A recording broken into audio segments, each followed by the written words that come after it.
Self-love is overrated. Now, I've been an advocate of self-love ever since I started this speaking journey or this content creation journey. And I have been surprised how many people have been misdirected when it comes to learning about self-love. Now, self-love is important. Don't get me wrong. Self-love is the key. Self-love is the point. But self-love in itself is not really the best way that you can take care of yourself. How many times have we fallen in love with the wrong person? How many times have we stayed in a toxic relationship just because we love someone? See, I don't think we really get the perfect idea of how to love someone. And if that's the case, how can we expect that we can love ourselves in the best of our abilities? Now, we have been talking about self-love, but nobody really talks about how to love yourself. And here's how you do it. The key to self-love is self-care. If you look at a person who's physically unwell and you want to help him, he wants to get better, what you do is you don't love that person, you take care of that person. When a person is sick, you don't try to love that person, you try to take care of them. And so, while self-love is the point and the meaning of why you're doing it, how you're doing it is as important as why you're doing it. So, let's talk about how you can actually love yourself by taking care of yourself. In learning about self-care, we need to understand that we have 4 factors that we need to take care of. Our bodies, our minds, our hearts, and our souls. Let's start with the first one. We need to take care of our bodies. There's a lot of research about the importance of taking care of your body and different positive benefits that you may have from working out, from exercise. But for me, taking care of your body is like the foundation of taking care of yourself. It's like the foundations that you put when you're trying to build your house. You can't take care of your mind, you can't take care of your heart, you can't take care of your soul if you're not taking care of your body. The different aspects of self-love and self-care would be nullified because you don't know how to take care of your body. You can't self-love or self-care if you're sick, or worse, if you're dead. I have been working out for 6 weeks straight now, and I can tell you that my productivity has increased so much because of it. And not only that, the dopamine and the serotonin and all these happy hormones, I've been getting them on a daily basis because I'm working out on a daily basis. Now, my brain has more capability of fighting the different challenges that I need to face in my daily life. So the first one is really getting your workout. And it's not important if you're getting heavy workouts in. It's important even just for working out lightly, like taking a walk or going for a jog or stretching or doing yoga in the morning. It really helps you take care of yourself. And this will be the pillar of how we take care of our overall wellness, of how we can ultimately love ourselves. The second factor that we need to take care of is our mind. We need to take care of what enters our mind. We need to filter whatever comes inside our brains, because if we feed it garbage, essentially what will come out will be garbage. So ask yourself, am I consuming positive and healthy information that could help me become a better person? Or am I spending more of my time or a lot of my time in worrying and talking about different news that will essentially make me more stressful? Am I protecting what comes inside my mind? Am I filtering out what am I actually consuming? In the world of social media, there's this pressure that we need to know first about the things that are being published online. The information and the data is being presented to us real time, and there's this thinking that we need to be first at getting it. But is it really necessary for us to do that, or are we just being pushed by the pressure set by society or by our cultures? There is no need to know everything about everyone's lives.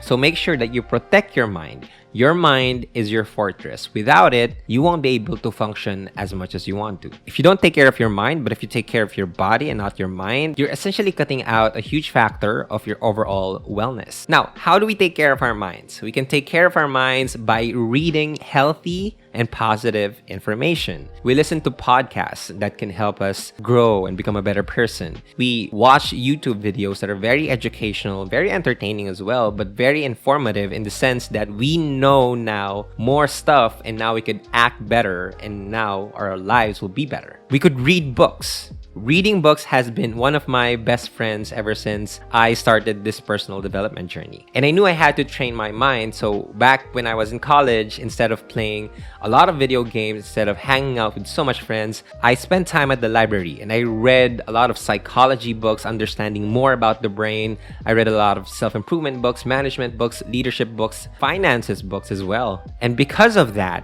the challenges that came when I started working and I started dealing with people, all the lessons were very valuable to me in the sense that I could make better decisions and I could act better because of the information that I had. So one way that you could take care of yourself is to add more positive information and actually reduce the negative information that comes into your mind. The third thing that we need to take care of is our heart. Now, believe me, when you take care of your body and you take care of your mind, any goal that you will have, you can have it. You will have it. You take care of your body, you take care of your mind. Any dream that you want to achieve, you will be able to achieve it. Those are the only two requirements for you to achieve your goals, for you to become better, right? But one thing that I've learned is that even though you take care of your body and you take care of your mind, and even though you achieve all of your goals, what happens is when you don't take care of your heart, it will become a hollow pursuit. At one point, when you've achieved all the things that you want to achieve, it will become empty for you. And a lot of people are coming to me, they have their physique very well taken care of. They're reading all the books that they need to read. They're listening to podcasts. They have healthy influences that allows them to influence their actions. And they're still struggling with something. And there's still something missing. And there's still this hollow feeling inside themselves. They still feel empty. And so when I get to talk to them, I ask them, well, how's your heart? We're so good at looking at how we take care of our bodies, how we take care of our minds, but we're not so good in asking ourselves if we're taking care of our hearts. So I'm going to ask you, how is your heart? And I realized that even though you may be able to achieve those things, if you have anchors, if you have baggages, if you have things unresolved in your heart, you'll still feel restless. And it's not just enough that we get happiness from the things that we achieve. We need to have that peace and stillness that comes with the success that it brings. And we can only do that, we can only achieve that if we take care of our hearts. So how do we take care of our hearts? We take care of our hearts by allowing ourselves to express the unexpressed emotions from our past. We make sure that we heal the wounds and the trauma that we've experienced from the past. You might be saying, well, I am all over my trauma. I don't have anything to heal from. Well, I don't believe you. Every person has something that they're healing from. It may not be from a huge trauma from their childhood, but it can come from the mini traumas that happens in your daily lives. Whenever you experience a struggle or whenever you're experiencing a negative emotion and you don't want to feel it, you don't want to express it, you don't want to allow yourself to be sad, to feel that negative emotion, chances are you're just bottling up all the emotions until one day you get triggered and then boom, you explode.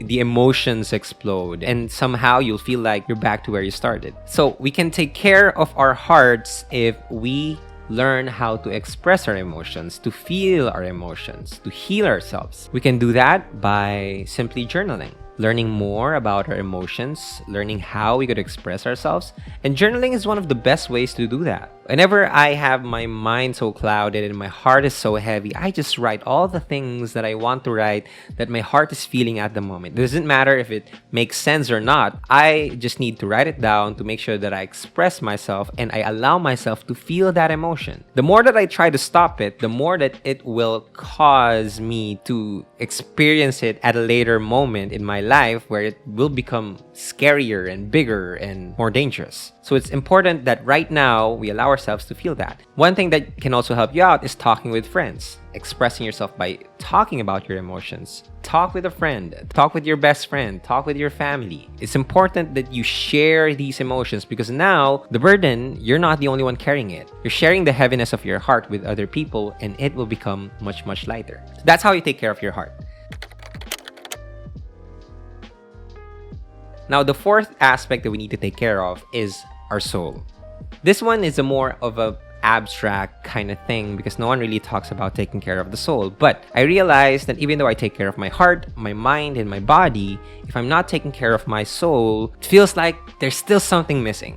Like there's still this feeling that there's something more out there. And I've been on a journey of taking care of my soul for the past few months. And I could say that it really changed my life from being just someone who is really interested in personal development, who's really interested in achieving his goals. I'm more of a person who now sees things in a much bigger picture. I can now understand that there's a purpose for everything that is happening in my life, whether it's pain, whether it's joy, whether it's sadness, whether it's peace. I know that it all has a purpose. And taking care of your soul is one of the best ways that you can feel alive again, that you can be alive again. And isn't that the purpose of living? It's not just we achieve our goals and become machines and become human working. We're not just that, we're human beings. We need to be alive. And we can only do that by taking care of our souls. So how do we take care of our souls? If you're a believer, of course, you can take care of your soul by taking care of your faith. You're learning more about God's words, learning more or building that relationship that you have with your Lord, with your God. That can help you replenish your soul. But more importantly, you can ask yourself, what are the things that make me feel alive? Is it going on a hike?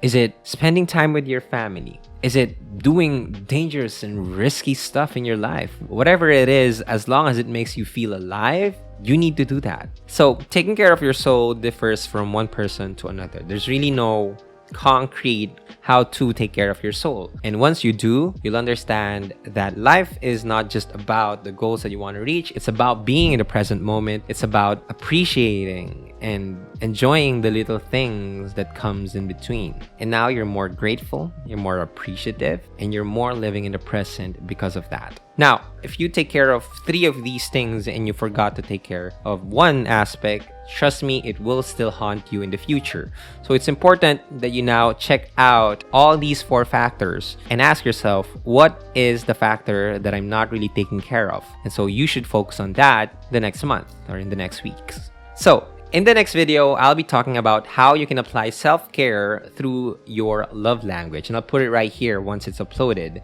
But I want you to learn that it's important that we take care of ourselves, because I learned that you really can't ask for a change in your life unless you make the change for your life. No one's gonna come and save us. No one's gonna push us to change and force us to become better. No one's gonna do that for us. We need to do that for ourselves. If you really want to love yourself, then you gotta make sure that you are taking care of yourself. And so I want to know, what is the one aspect that you need to take care of more in the coming days? Let me know in the comment section below. I love reading all of your insights. I love reading all of your comments. So make sure that you like this video if you like it, and share it with the people that you love as well, or the people that could benefit from this video. It would really help the channel a lot. So please, please, please share it, and make sure that you like and comment and subscribe if you haven't yet. And so yeah, thank you so much for watching. My name is Alec, Cuenca, and I'll talk to you guys in the next video. Peace.